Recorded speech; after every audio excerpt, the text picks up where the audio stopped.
1978.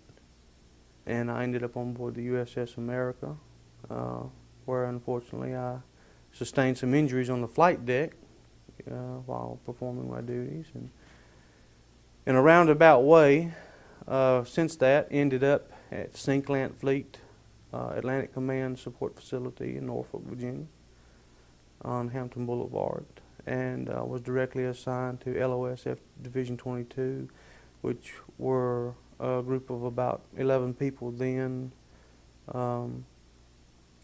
We were directly responsible for briefing Admiral Train. We briefed him on current military operations around the world, what the Soviets were doing that day, what they had done the night before. LOSF is just an acronym for Atlantic Operational Support Facility. And Sinklant Fleet is another acronym for Commander-in-Chief Atlantic Fleet, which Admiral Train was at the time. Everyone on the eastern seaboard answered to this man.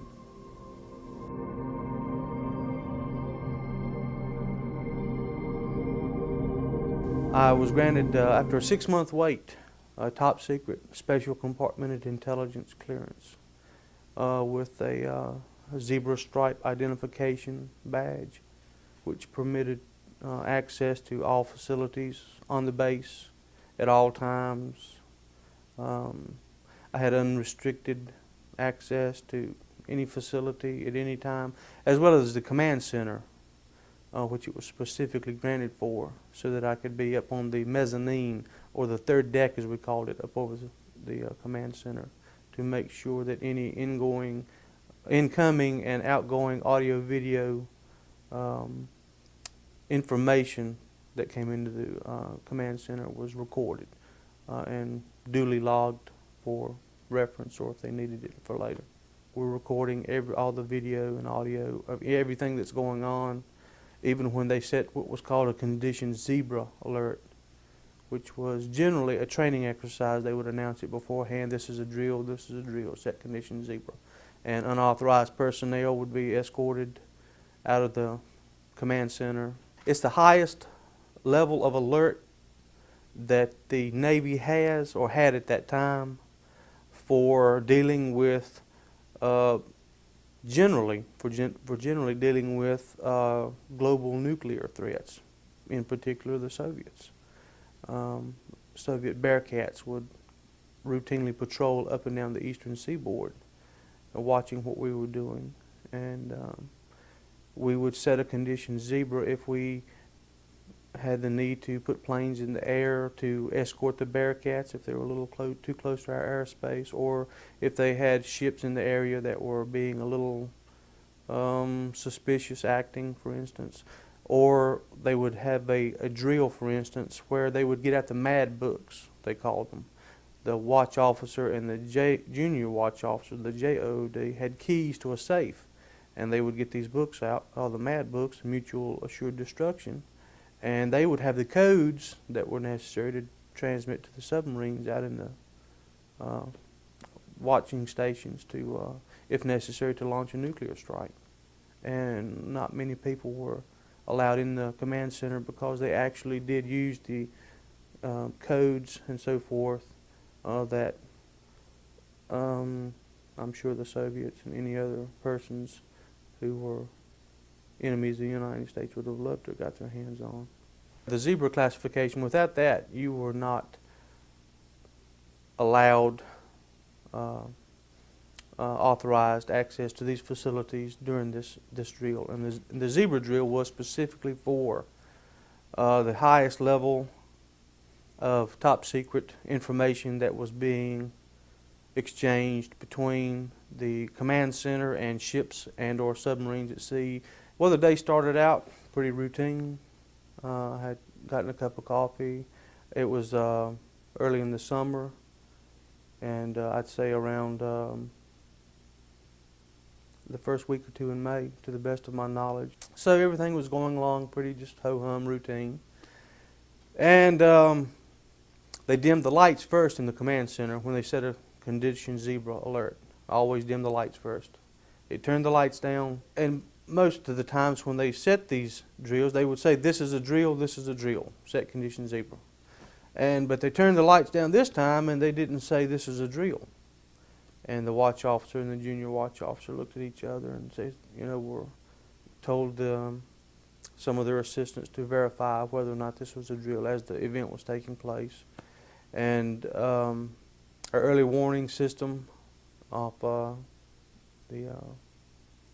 I believe it came in from the Air Force Base in Greenland at that time, to the best of my knowledge, or perhaps an early warning station up as far as Nova Scotia, that we had contact with an unidentified flying object that had entered our airspace. And they said that this was not a drill, and so it was treated with the utmost promptness, and everyone started just running around like mad once they realized it wasn't a drill, and it took on a whole different air.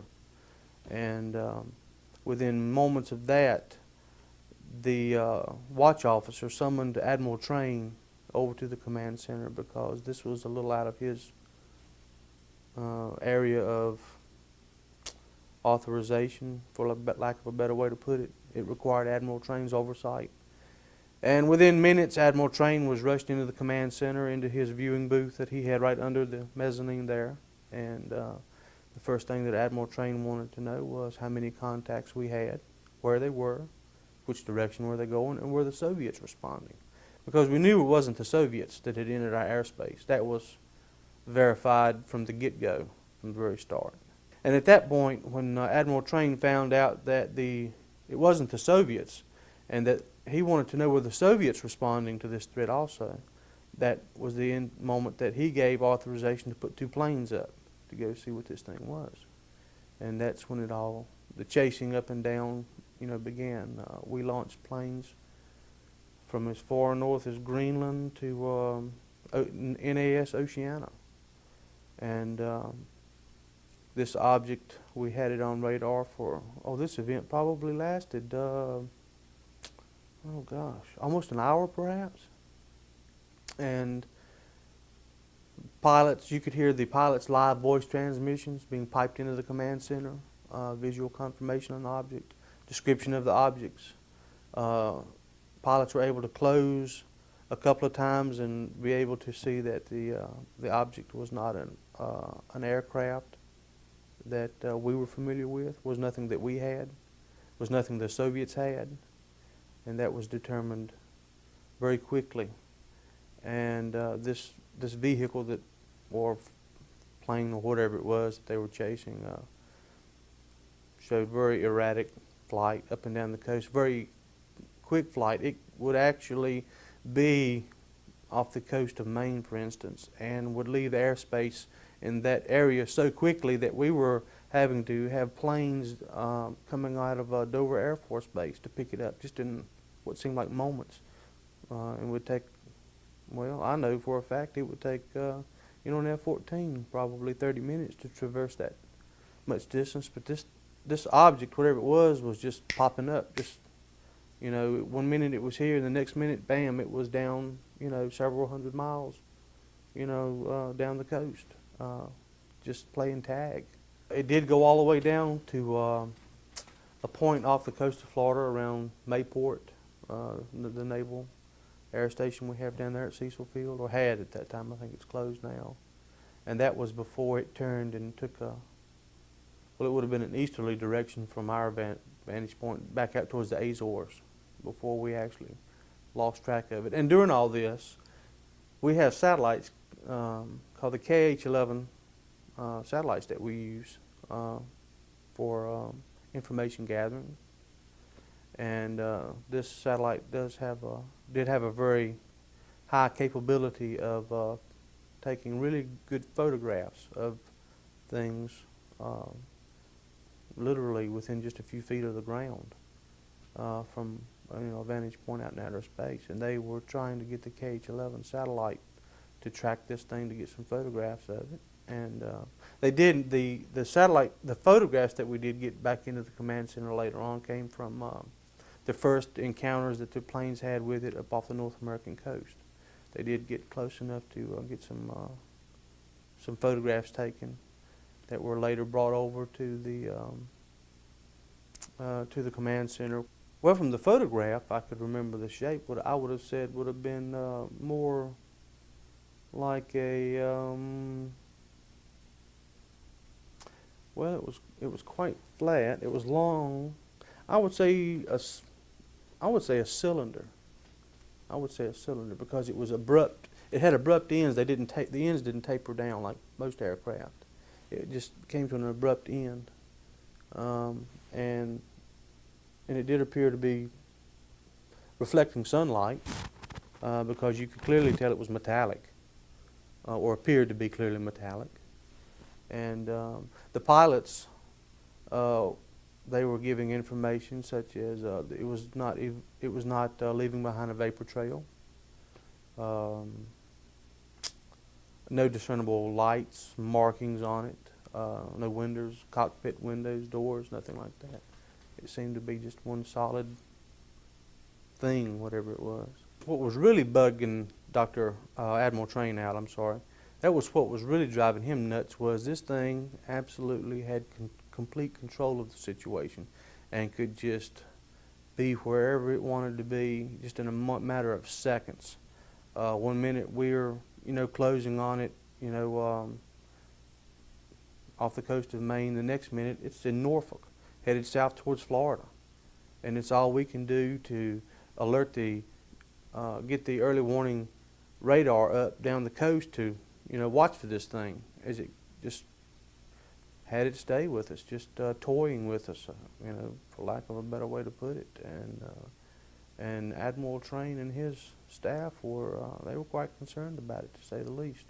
They were quite concerned, especially once they found out that it wasn't the Russians and it wasn't us, and he wasn't aware of anyone else who had the technology to build such a craft that could, whatever it was, could move about so easily and so quickly.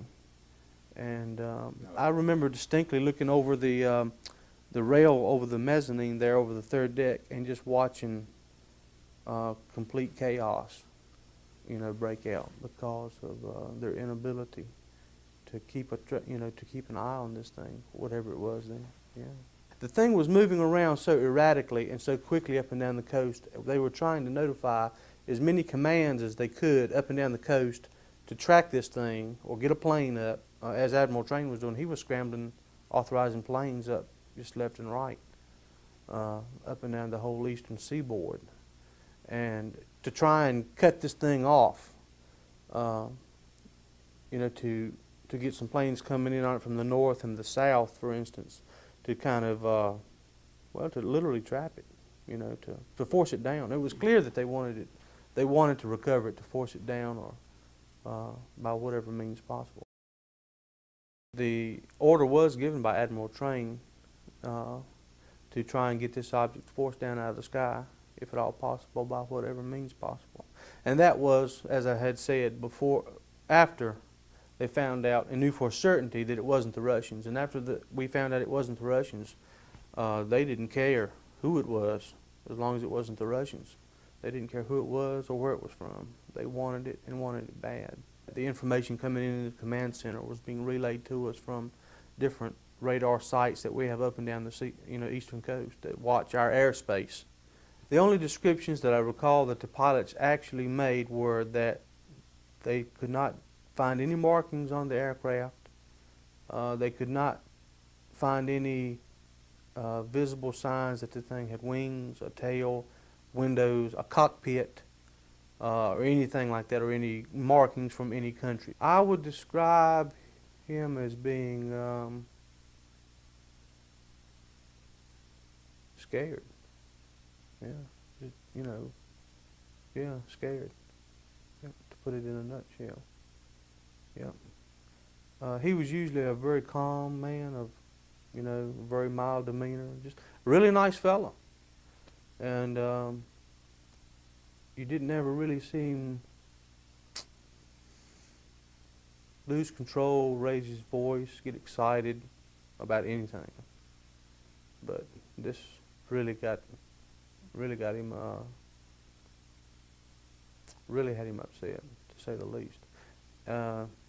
And that was, I'd say that was the impression that I had from most of the officers that were with them. They were just as much in the dark and scared as everybody else. They would not actually track it down the coast. It would just appear hundreds of miles from its last sighting. And the pilots would, it would just, one moment it was there and the next moment it wasn't.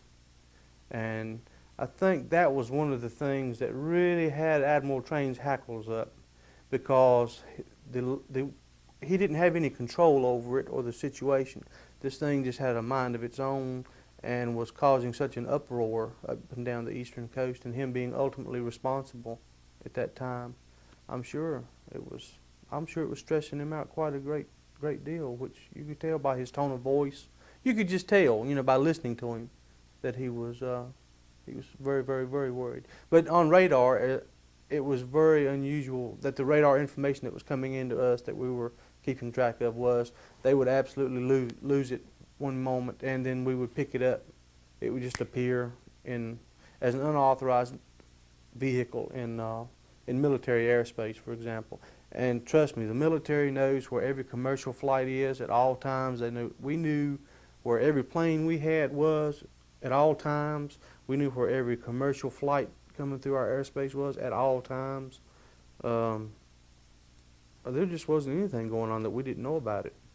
Literally, there wasn't anything going on that we didn't know about. All the planes that were scrambled, that were put up off of shore facilities, because the Navy has shore facilities, the Naval Air Stations, for example, Oceana.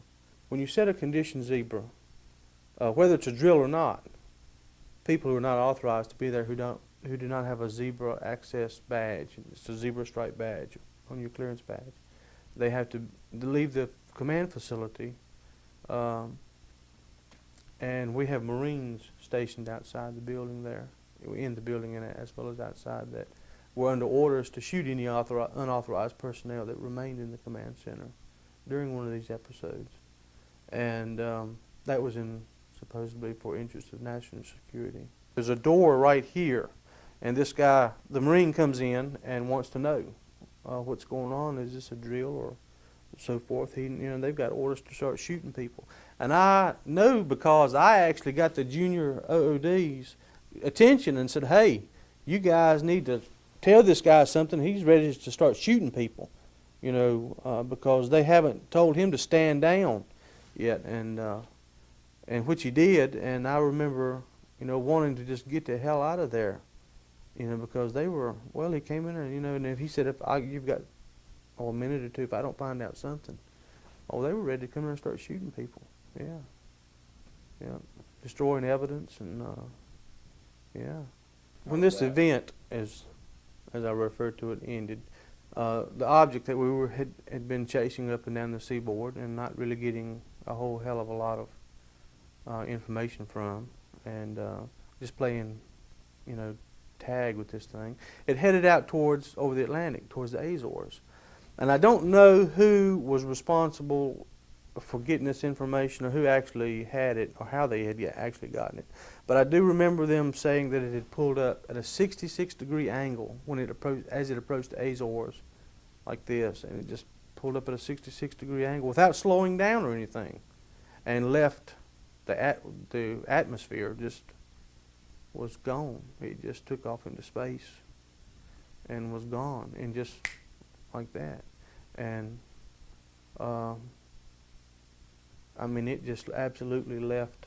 You're talking about something that covered thousands of miles in the blink of an eye, and it was just gone. And it just left everyone sitting around scratching their heads. Gee whiz, wonder what that was. It was comical in a way to see how the vast military might of the United States being put on its knees by something they had no idea what it was, where it came from, where it was going, or anything. And the only thing that they knew for sure was that it wasn't the Soviets. And they were very adamant about finding that out, whether or not it was something new the Soviets had came up with. We secured from condition zebra. They turned the lights up. Everyone's sitting around talking about it. You know, down on the command floor. I'm up here by myself on the third deck. Admiral Train is down here in his briefing area. They stayed for a few minutes before they left, and everyone's just, you know, making idle chit-chat about it and so forth and so on. I made a log of it, a note of it in my logbook, like you had to do, and really didn't give it much more thought.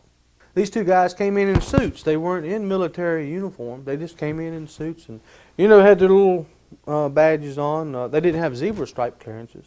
It was like a visitor's badge. They weren't, you could tell they weren't personnel there. And I didn't know them, Tom, Dick from Harry. I'd never seen these guys before. So we go out of Division 22 and we go downstairs to the first floor, and there are several little conference rooms and so forth. And they took me into one they already had set up and set me down. And they had my logbook.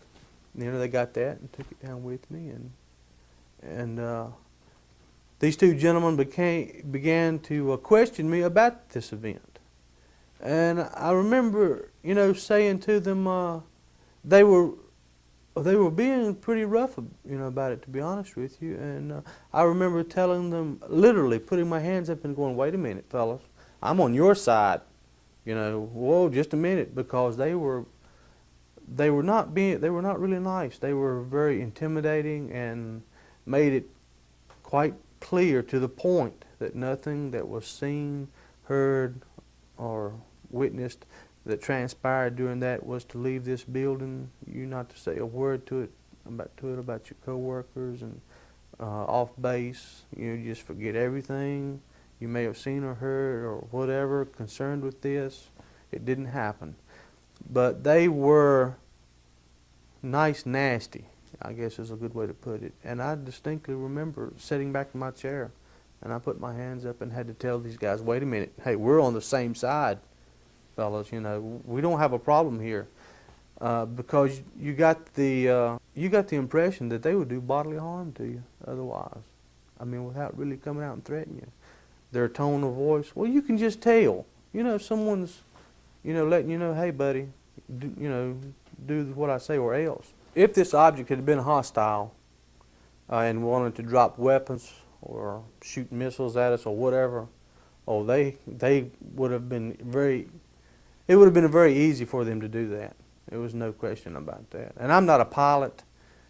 We don't have anything, or didn't have anything at that time, that could hold a candle to whatever this was, and it was just had its own free run of our airspace and could do anything it wanted as far as traveling at will.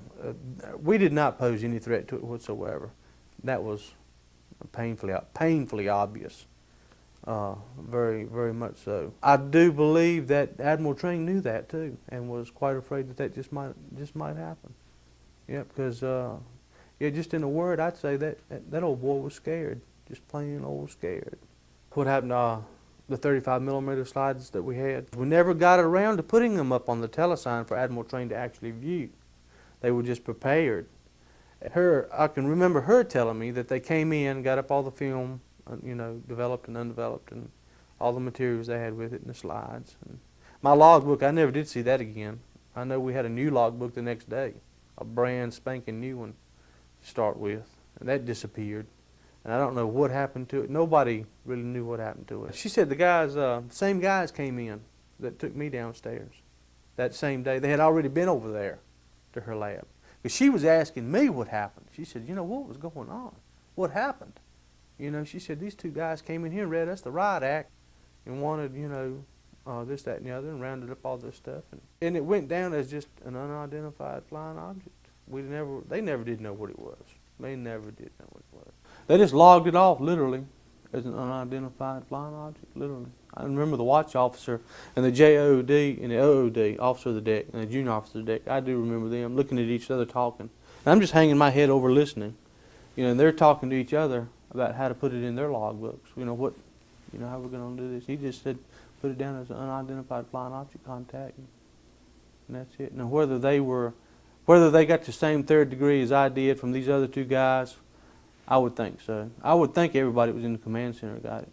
I would say that the facilities that actually had this thing on radar, 5 that I'm sure of, and that's from Greenland all the way to Florida. 5 that I'm sure of. Now, there may be some others, but but I don't know. But yeah, I'm aware of. And that's because I knew that because Admiral Train was giving orders to see if, NEAS Oceana, let's get some planes up from there, scramble some fighters. He did make a call for them to alert Dover Air Force Base, Patuxent River, Maryland, Cecil Field down in Florida. When I got out, I received an official United States Navy document on the Navy letterhead. They gave me this document where for 5 years, it was absolutely out of the question. I could not leave the country under any circumstances whatsoever. And to leave the state of Virginia, I had to contact the Roanoke office of the FBI and let them know if I just wanted to cross the state line down here to go into North Carolina or just leave the state of Virginia. I had to let the FBI know about it. And that was for 5 years after I was discharged. I was going to tell you about this guy. Jack Booth is his name. He's dead now, but he was in the Army and he was stationed at Roswell when the Roswell incident happened. And it's my wife's uncle, my wife's mother's brother. There were a bunch of these kids. He was from Bluefield, West Virginia, and his name was Jack Booth. And what did he say? That he said that when he was in the Army, just a kid in the Army, he was at Roswell when this thing, whatever it was, crashed. And he said that it was, he was there pulling guard duty when they went out to the crash site on a truckload of them to get debris up and whatnot. And that he was there when they actually did recover the bodies, and he was standing there. He said, and I'm telling you, he said they put little bitty guys in body bags, and he said they weren't humans. He said they were just little odd-looking fellows, He said they weren't nothing like a human. And they put them in body bags, and one or two of them were still conscious or alive or something like that from the crash. There were survivors. There were actual survivors from this crash, according to him now. I just remember him just saying they were just little bitty, non-human beings. I don't remember if he said how tall they were. They were picking up all the little pieces, and he said they actually put them guys down shoulder to shoulder on their hands and knees and went across the debris area, picking up any little speck and scrap of anything that they had. And they done it for days, for days. And that they were all threatened. He said they just came right out and said, look, you see anything about this, and you might just turn up missing tomorrow. But he did say that they were, they didn't, make any bones about it, and came right to the point about letting them know that how, much they wanted to keep this, under wraps. But he said, I'm telling you, he said, I was there. This would have been 1979, maybe. 1980, yeah. John Michael Murphy. He was a Marine Corps corporal when I was in the Navy. He was stationed down there at the security barracks at Sinclair Fleet. He's part of the security detail there for the base. And Murphy had swore up and down that earlier, when he was over still in the Marine Corps, that he had actually guarded a spaceship, an extraterrestrial craft or whatever you want to call it, at a facility not far from Dover Air Force Base over in Delaware. And knowing Murphy as I did, yeah, I'd believe him. I'd